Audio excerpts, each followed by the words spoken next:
Baik, Pak Andre. Jadi bisa dikatakan ada komoditas tadi contohnya nikel ya yang bisa mungkin prospeknya bisa kita lihat dalam jangka panjang ya Pak. Kira-kira seperti itu ya. Ya, Itu untuk intinya. Kemudian tadi kita udah bahas terkait dengan saham-saham perkembangan, kemudian juga di sektor consumer.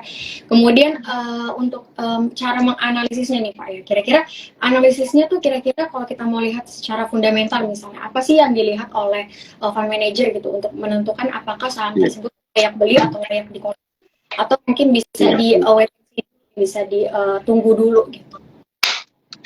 Jadi kalau dari kami ya racikan kami sendiri kami untuk terutama untuk saham ya gitu ya reksadana saham kita kelompokkan saham yang akan kita investasikan pada lima tipe ya di sini ya. Yang pertama itu big caps pilihan kita selected big caps lah yang tadi saya bilang banyak di reksadana rencana cerdas kita ya.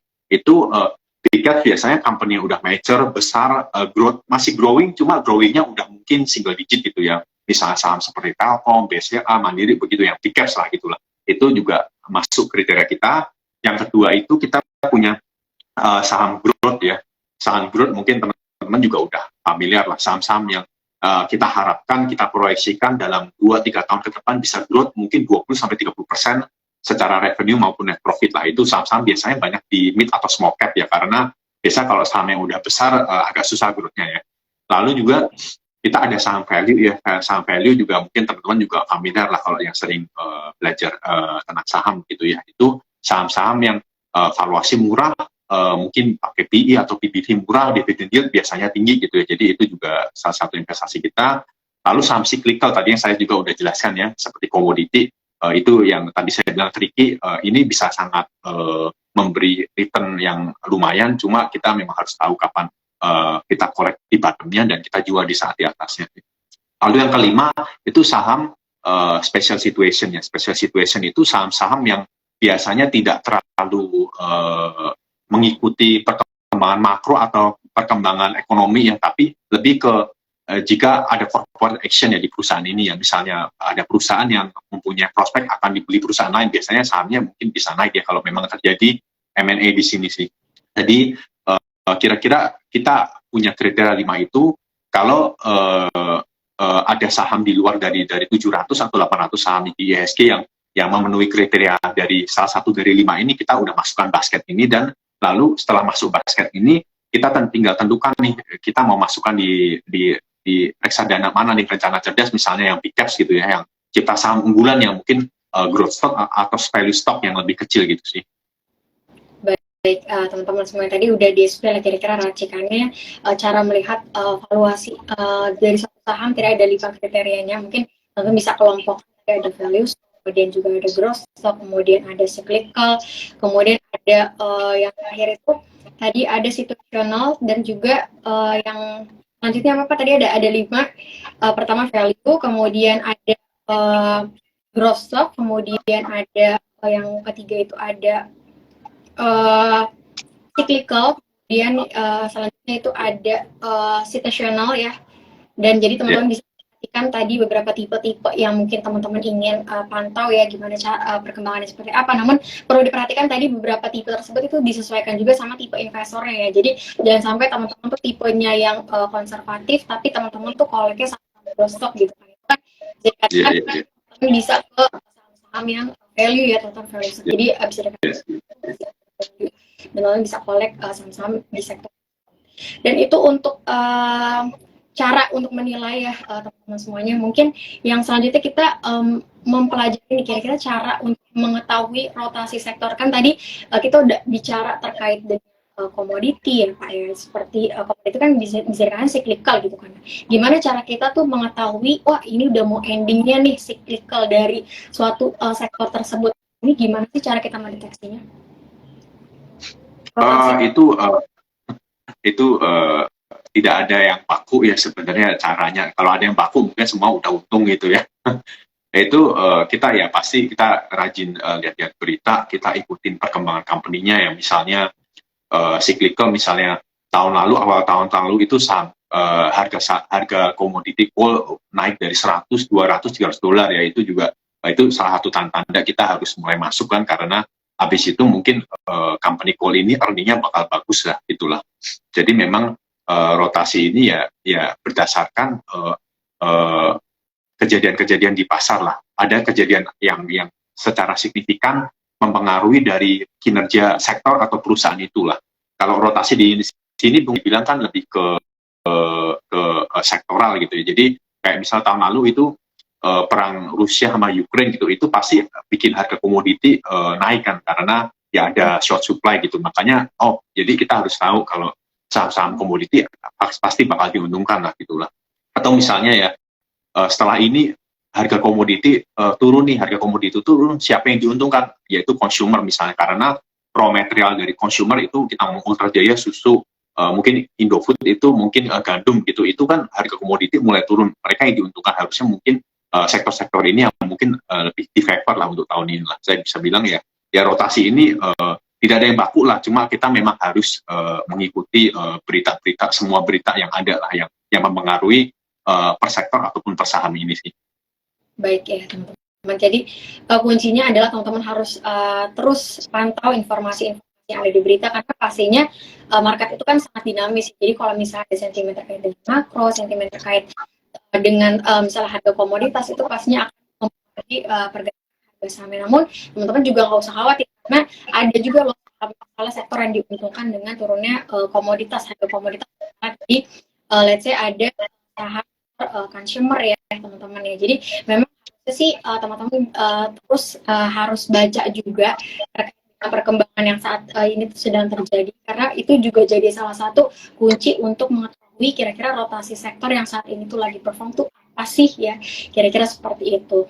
Dan mungkin kita tadi udah dengan sektor yang menarik. Dan untuk dari Cipta Dana sendiri, Cipta Dana Manajemen sendiri ini mungkin bisa dikasih proyeksi kira-kira sektor yang menarik di sektor itu seperti apa sih? Kan tadi udah dibahas di awal, kita udah lihat bahwa di tahun ini, di tahun 2023 itu kan mungkin tadi Pak Andrian udah membahas terkait dengan sektor yang komoditi, kemudian juga ada finance ya, kemudian tadi ada juga consumer, baik itu primer maupun juga non primer di sektor retail. Nah, kalau misalnya di second half, apakah ada perubahan ya kira-kira? Tidak ada perubahan signifikan ya dari, at least dari kami ya, karena dari awal tahun sama lah tesis kita. Jadi second half kita expect masih sama, kita masih suka consumer ya, karena pre-election year yang makin hot ini, jadi mungkin defensif lebih oke. Harga komoditi juga kalau kita lihat harga coal, susu, gandum dan lain-lain, banyak harga komoditi juga masih cukup, walaupun udah turun cuma sepertinya masih melandai dan trennya belum ada kenaikannya. Jadi memang kita masih suka saham consumer. Saham-saham retail kita juga suka karena setelah COVID dibuka, sekarang orang mulai banyak belanja lah gitu lah, recover lah gitu ya. Lalu banks juga kita masih suka, dan beberapa small caps lah gitulah. Jadi memang nggak ada banyak perubahan. Oke, berarti sektornya bisa dikatakan yang jadi top adalah consumer ya Pak ya, baik itu retail maupun juga consumer yang untuk dan kemudian kalau misalnya dampak misalnya nanti Indonesia akan turunin suku bunga, melihat misalnya Fed-nya udah mulai dovish lah. Nah, kira-kira ada sektor nggak sih yang diuntungkan dengan keputusan ini gitu, keputusan dengan yaitu penurunan dari interest rate? Biasanya kalau saham yang diuntungkan karena penurunan suku bunga itu saham-saham yang interest rate sensitif ya. Satu, yang company yang utangnya banyak, yang karena kalau dia turun kan dia bisa mungkin refinance-nya bisa lebih murah.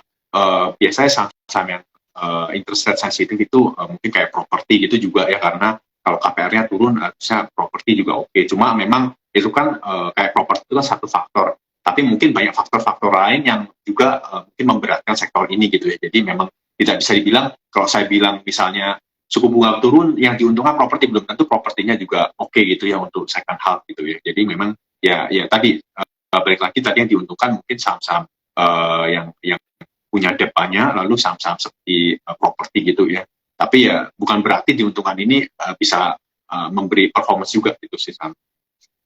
Oke. Jadi seperti itu ya teman-teman ya, nanti proyeksi kalau misalnya mungkin ada pemotongan lah suku bunga yang saat ini tuh bisa dikatakan 5,75%. Bank Indonesia sendiri.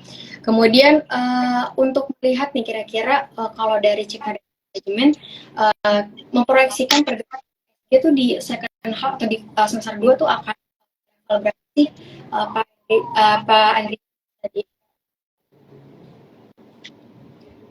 Sorry, bisa diulang tadi putus. Proyeksi IHSG untuk di semester 2 ini kira-kira ada di level berapa nih untuk dari Cipta Dana Aset Manajemen untuk proyeksikan IHSG ya. IHSG. Kita ikutin dari konsensus aja, mungkin konsensus dari market analis itu mereka kasih range itu mungkin sekitar 75 sampai 78 lah hingga akhir tahun ya, bisa dibilang begitu sih. Baik, berarti masih ada potensi yang masih cukup besar ya Pak ya, karena IHSG saat ini. Betul. Tapi balik lagi yang saya bilang tadi, dari kita pun reksadana kami, misalnya reksadana saham gitu, walaupun IHSG-nya misalnya sideways gitu, kita tetap mengutamakan stok pilihan kita, jadi return-nya optimal ya. Seperti yang tadi saya bilang, misalnya kita saham bulan itu dari hingga Mei akhir, itu year to date udah positif sekitar 4% ya, dibanding IHSG mungkin yang masih negatif 2%. Jadi memang ya walaupun IHSG kita ada proyeksi lah atau apa ya, tapi memang lebih utamakan kita di stock selection kita ya di sini. Baik, jadi untuk dari Cipta Dana Aset Manajemen ini mengunggulkan produk untuk di pasar di saham ya Pak ya, untuk reksadana. Jadi produk kita semua unggul.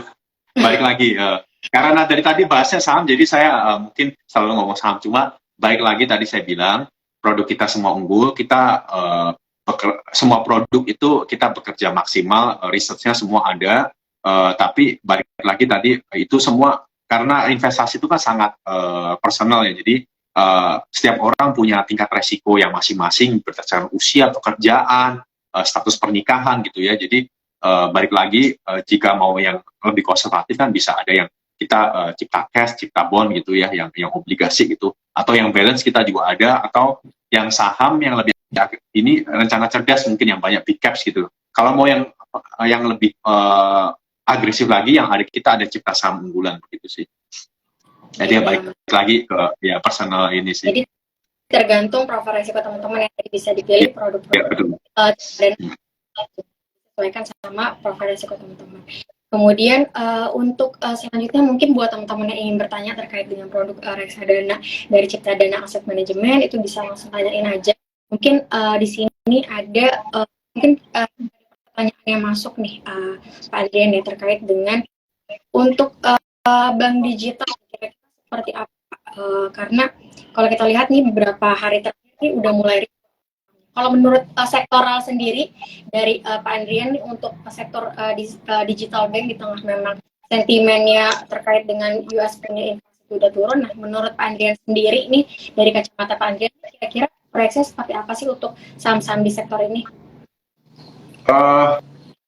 Kalau dari saya ya, at least dari saya gitu ya, saham kita ngomong digital aja ya, saham teknologi harusnya tahun ini tahun lalu mungkin lumayan babak belur gitu ya. Tahun ini harusnya harus bisa mulai naik karena banyak saham-saham teknologi itu yang mulai memperbaikin kinerja ya. Mereka mulai potong cost dan lain-lain gitu ya. Mungkin kalau baca kita juga banyak. Tapi memang saham-saham teknologi ini termasuk bank digital harus membuktikan bahwa bisnis mereka ini bisa menghasilkan gitu ya. Nah, untuk bank digital dari saya sendiri, saya sampai sekarang belum mendapat konfirmasi yang cukup meyakinkan untuk saya sendiri gitu ya, kalau misalnya bisnis ini akan berhasil gitu, yang maksudnya berhasil itu make money dan sustain gitu untuk kedepannya sih. Jadi ya, tapi memang ada beberapa saham teknologi yang menurut saya mungkin bisa sustain dan mungkin bisa berhasil gitulah, keluar dari kerugian yang mereka akumulasi terus lah bertahun-tahun. Saya bilang gitu. Jadi ya balik lagi tadi, saham teknologi udah pakem di sini, mungkin saya bilang begitu. Cuma setiap saham teknologi punya bisnis masing-masing, dan bisnis itu harus bisa membuktikan ke investor bahwa mereka memang bisa make money dan sustain lah, bukan cuma bakar-bakar uang seperti tahun-tahun lalu sih.